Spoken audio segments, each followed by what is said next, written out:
2025 সাল আগত আর এক মাস পরেই শুরু হতে চলেছে নতুন বছর 2025 সাল কেমন যাবে, বৃশ্চিক রাশি বা বৃশ্চিক লগ্নের জাতক জাতিকাদের জীবনে 2025 সাল কোন কোন দিক থেকে শুভ পরিবর্তন নিয়ে আসবে, জীবন পরিবর্তনের ক্ষেত্রে যে তিনটি গ্রহের ভূমিকা সব থেকে বেশি গুরুত্বপূর্ণ, দেবগুরু বৃহস্পতি, কর্মফলদাতা শনিদেব এবং রাহু, এই তিনটি গ্রহই 2025 সালে রাশি পরিবর্তন করতে চলেছে। তো বৃশ্চিক রাশি বা বৃশ্চিক লগ্নের জাতক জাতিকাদের জীবনে বিশেষ কিছু শুভ পরিবর্তন নিয়ে আসবে এই শনি, রাহু এবং দেবগুরু বৃহস্পতি। তার সঙ্গে 2025 সালে বৃশ্চিক রাশি শনির ঢাইয়া থেকে মুক্ত হতে চলেছে, অর্থাৎ শনির ঢাইয়া 2025 সালেই শেষ হয়ে যাচ্ছে বৃশ্চিক রাশির জাতক জাতিকাদের। বৃশ্চিক রাশি বা বৃশ্চিক লগ্নের জাতক জাতিকাদের 2025 সাল কোন কোন দিক থেকে সুপরিবর্তন নিয়ে আসবে বিস্তারিতভাবে আজকে এই ভিডিওতে আলোচনা করব। সুতরাং ভিডিওটি শেষ পর্যন্ত দেখার অনুরোধ রইল। নমস্কার, আমি জ্যোতিষ আচার্য শ্রী দেবদূত। এই ছোট্ট অনুষ্ঠানে আপনাদের সবাইকে স্বাগত জানাই। আশা করি আপনারা সবাই খুব ভালো আছেন এবং সুস্থ রয়েছেন। প্রথমে আপনাদেরকে জানিয়ে দেব 2025 সালের জানুয়ারি মাসে গ্রহের ট্রানজিট কেমন থাকছে, অর্থাৎ গ্রহের গোচর, কোন রাশিতে বা কোনভাবে গ্রহের অবস্থান রয়েছে এবং পরবর্তী সময়ে সেই গ্রহ কোন রাশিতে বা কোনভাবে স্থান পরিবর্তন করছে। বৃশ্চিক রাশি বা বৃশ্চিক লগ্ন সাপেক্ষে প্রথমভাবে রয়েছে বুধের অবস্থান, দ্বিতীয়ভাবে রয়েছে রবির অবস্থান, চতুর্থে শুক্র এবং শনির অবস্থান রয়েছে, পঞ্চমে রাহু, সপ্তমে দেবগুরু বৃহস্পতি, নবমভাবে রয়েছে নিচস্থ মঙ্গলের অবস্থান এবং একাদশভাবে রয়েছে কেতুর অবস্থান। 30শে মার্চ শনি কুম্ভ রাশি থেকে মীন রাশিতে প্রবেশ করবে। 15ই মে দেবগুরু বৃহস্পতি বৃষ রাশি থেকে মিথুন রাশিতে প্রবেশ করবে। 18ই মে রাহু মীন রাশি থেকে কুম্ভ রাশিতে প্রবেশ করবে। 18ই মে কেতু কন্যা রাশি থেকে সিংহ রাশিতে প্রবেশ করবে। দেবগুরু বৃহস্পতি বৃশ্চিক রাশি বা বৃশ্চিক লগ্ন সাপেক্ষে দ্বিতীয়পতি এবং পঞ্চমপতি, কর্মফলদাতা শনিদেব তৃতীয়পতি এবং চতুর্থপতি। তো প্রথমে দেবগুরু বৃহস্পতি বর্তমানে কি ফল দিচ্ছে এবং 2025 সালে কি কি শুভ পরিবর্তন নিয়ে আসবে আলোচনা করছি। দেবগুরু বৃহস্পতি দ্বিতীয়পতি এবং পঞ্চমপতি হয়ে বর্তমানে অবস্থান করছে কোথায়? সপ্তম ভাবে। সপ্তম ভাব থেকে অষ্টমে বৃহস্পতি প্রবেশ করবে 15ই মে। বৃহস্পতি কেন্দ্রে অবস্থান করে ভালো ফল দিচ্ছে বৃশ্চিক রাশি বা বৃশ্চিক লগ্নের জাতক জাতিকাদের। বৃহস্পতির দৃষ্টি একাদশভাবে রয়েছে। 14ই মের মধ্যে বৃহস্পতি দেব কিছু সফলতা, কিছু উন্নতি বৃশ্চিক রাশি বা বৃশ্চিক লগ্নের জাতক জাতিকাদের দেবে। যারা টিচিং প্রফেশনে রয়েছেন, যারা কাউন্সেলিংয়ের কিছু কাজকর্ম করেন, মার্কেটিং ফিল্ডে রয়েছেন, ব্যাংকিং সেক্টর, যারা এজেন্টের সঙ্গে কাজকর্ম করেন বা যারা এজেন্ট রয়েছেন, তাদের জন্য কিন্তু সফলতা নিয়ে আসবে এই দেবগুরু বৃহস্পতি। আপনার কমিউনিকেশন স্কিলকে বৃদ্ধি করিয়ে দেবে এই দেবগুরু বৃহস্পতি। মানুষজনদের সঙ্গে যোগাযোগ বৃদ্ধি করাবে। বৃহস্পতি সপ্তমভাবে অবস্থান করছে পঞ্চমপতি হয়ে।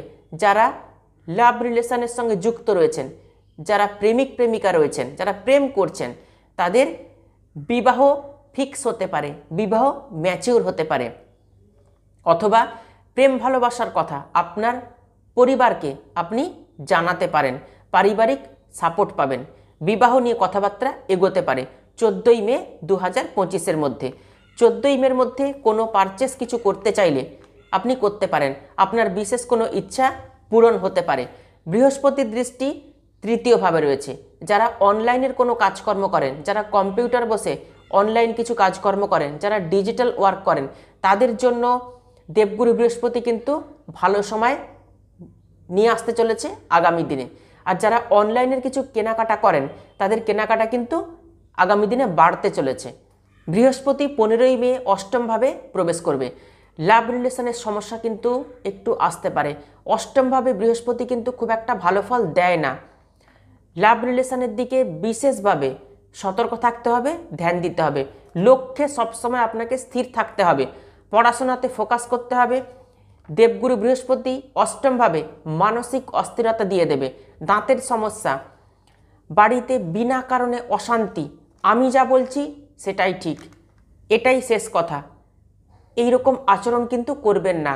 দেবগুরু বৃহস্পতি 15ই মের পরে লং ট্রাভেল করাবে, বাড়ির বাইরে নিয়ে যাবে দেবগুরু বৃহস্পতি, বিদেশের সঙ্গে কানেক্টিভিটি তৈরি করাবে। যারা এমএনসি কোম্পানিতে জব করছেন তাদের জন্য কিন্তু সফলতা নিয়ে আসবে। যারা এমএনসি কোম্পানিতে চাকরি পেতে চাইছেন, বিদেশে কর্মরত রয়েছেন, বিদেশে সেটেল হতে চাইছেন, বিদেশের সঙ্গে কানেক্টিভিটি, বিদেশের সঙ্গে সংযোগ স্থাপন করবে এই দেবগুরু বৃহস্পতি।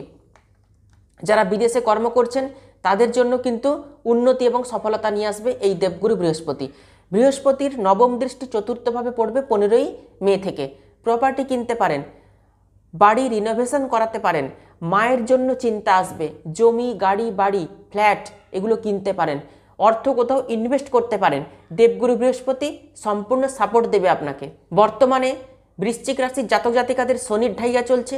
30শে মার্চ 2025-এ শনির ঢাইয়া শেষ হবে। শনি চতুর্থভাবে থেকে পঞ্চমভাবে প্রবেশ করবে।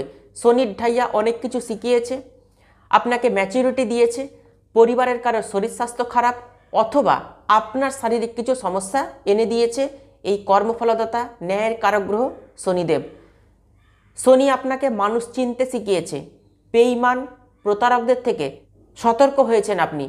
কর্মক্ষেত্রে পরিশ্রমের ফল কিছুটা আপনি কম পেয়েছেন, যতটা চেষ্টা করেছেন সেই অনুযায়ী হয়তো আপনি ফল অনেকটাই কম পেয়েছেন। আপনার মধ্যে অসন্তুষ্টি রয়েছে, over thinking, anxiety, tension, stress এগুলো কিন্তু বেড়েছে। 29শে মার্চ 2025 পর্যন্ত এইসব কিন্তু থাকবে। আপনাকে নিজেকেই কন্ট্রোল করতে হবে। ডিসিশন ঠিকমতো নিতে পারেননি যে কোনো বিষয়, ভুল সিদ্ধান্তের জন্য মানসিক কষ্ট এসেছে।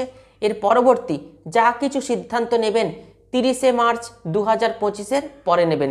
যে কোনো গুরুত্বপূর্ণ সিদ্ধান্ত, যে কোনো বড় সিদ্ধান্ত 2025 সালের 30শে মার্চের পর নেওয়ার চেষ্টা করবেন। কর্মক্ষেত্রে কিন্তু ভালো হতে চলেছে। পরিবারে বা আত্মীয় স্বজনের শারীরিক সমস্যা বা শরীর খারাপ ধীরে ধীরে কিন্তু ভালো হবে, শারীরিক আরোগ্য লাভ হবে। শনি পঞ্চমভাবে প্রবেশ করলে যারা প্রেম করছেন, ফোকাস কিন্তু প্রেমিক বা প্রেমিকার দিকে থাকা চাই। সমস্যা আসতে পারে। শনি এডুকেশন সেক্টরকেও কিন্তু ভালো করবে। যারা বিদ্যার্থী রয়েছেন বৃশ্চিক রাশি বা বৃশ্চিক লগ্নের, তাদের জন্য কিন্তু পড়াশোনা ভালো করবে। কনসেন্ট্রেশন দিয়ে মনোযোগের সঙ্গে কিন্তু পড়াশোনা করতে পারবেন।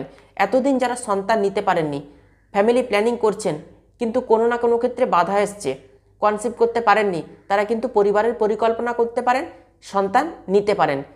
শনিদেব সময়কে নির্ধারণ করেন এবং দেবগুরু বৃহস্পতির আশীর্বাদ ছাড়া আপনি সন্তান নিতে পারবেন না। তো দেবগুরু বৃহস্পতি এবং শনিদেব সম্পূর্ণভাবে কিন্তু সাপোর্ট দেবে 2025 সালের 30শে মার্চের পর। আপনার পার্টনারের সঙ্গে বিবাহিত জীবনে কোনো বিষয় নিয়ে মতবিরোধ, মতপার্থক্য এগুলো কিন্তু আসার সম্ভাবনা রয়েছে। শনির দৃষ্টি একাদশভাবে থাকবে। একাদশ ভাব থেকে দেখা হয় আমাদের ইচ্ছে পূরণ, যে কোনো ডিজায়ার।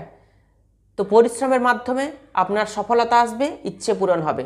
18ই মে রাহু চতুর্থভাবে এবং কেতু দশমভাবে প্রবেশ করবে। 17ই মে পর্যন্ত রাহু চতুর্থভাবে থাকবে। বৃশ্চিক রাশির জীবনে কিছু না কিছু সুপরিবর্তন নিয়ে আসবে। রাহু বিদ্যার্থী এবং প্রেমিক প্রেমিকাদের অনেক সমস্যা দিয়েছে, কষ্ট দিয়েছে। তো 18ই মে থেকে কিন্তু অনেক রকম সমস্যা আপনাদের জীবন থেকে কিন্তু রিমুভ হবে। অনেক বৃশ্চিক রাশির জাতক জাতিকারা যাদের লাভ রিলেশন রয়েছে তাদের কিন্তু ব্রেকআপ হয়ে গিয়েছে, কমিউনিকেশন গ্যাপ চলে এসছে, কোনো না কোনো কারণে প্রেমের ক্ষেত্রে সমস্যা এসছে। তো লাভ রিলেশন কিন্তু ঠিক হতে চলেছে, কমিউনিকেশন গ্যাপ এগুলো কিন্তু ঠিক হবে 18ই মের পর থেকে। কেতু দশমভাবে আসলে কর্মক্ষেত্রে সুপরিবর্তন আসবে। রাহু চতুর্থভাবে আসলে বাসস্থান পরিবর্তন হতে পারে। যারা বাড়ি চেঞ্জ করতে চাইছেন, হয়তো ছোট বাড়িতে রয়েছেন, বড় বাড়ি বানাতে চাইছেন, আপনি ভাড়া বাড়িতে রয়েছেন, আপনি অন্য কোথাও যেতে চাইছেন, বা আপনি ফ্ল্যাট কিনতে চাইছেন, সেই পরিবর্তন কিন্তু নিয়ে আসবে এই কেতু 18ই মের পর থেকে। কর্মক্ষেত্রে পদ পরিবর্তন, চেয়ার চেঞ্জ, জব চেঞ্জ এগুলো কিন্তু করিয়ে দিতে পারে রাহু এবং কেতু। আলটিমেট 2025 সালে বৃশ্চিক রাশি বা বৃশ্চিক লগ্নের জাতক জাতিকাদের জীবনে বিশেষ কিছু সুবর্ণ সুযোগ, সুপরিবর্তন নিয়ে আসতে চলেছে শনি, বৃহস্পতি, রাহু এবং কেতু। কোন কোন দিক থেকে সুপরিবর্তন আসবে 2025 সালে বৃশ্চিক রাশি বা বৃশ্চিক লগ্নের জাতক জাতিকাদের আজকে বিস্তারিতভাবে এই ভিডিওতে আলোচনা করলাম। ভিডিওটি ভালো লাগলে ভিডিওটিতে অবশ্যই একটি লাইক করবেন আর ভিডিওটি আত্মীয় স্বজন বন্ধু বান্ধবদের মধ্যে প্রচুর শেয়ার করবেন। নতুন নতুন ভিডিও পেতে অবশ্যই চ্যানেলটিকে সাবস্ক্রাইব করে পাশে থাকা অল বেল আইকনটি প্রেস করে রাখবেন। তাহলে আজকে এ পর্যন্তই। সবাই খুব ভালো থাকবেন, সুস্থ থাকবেন। দেখা হচ্ছে আবার নতুন একটি ভিডিওতে। অসংখ্য ধন্যবাদ।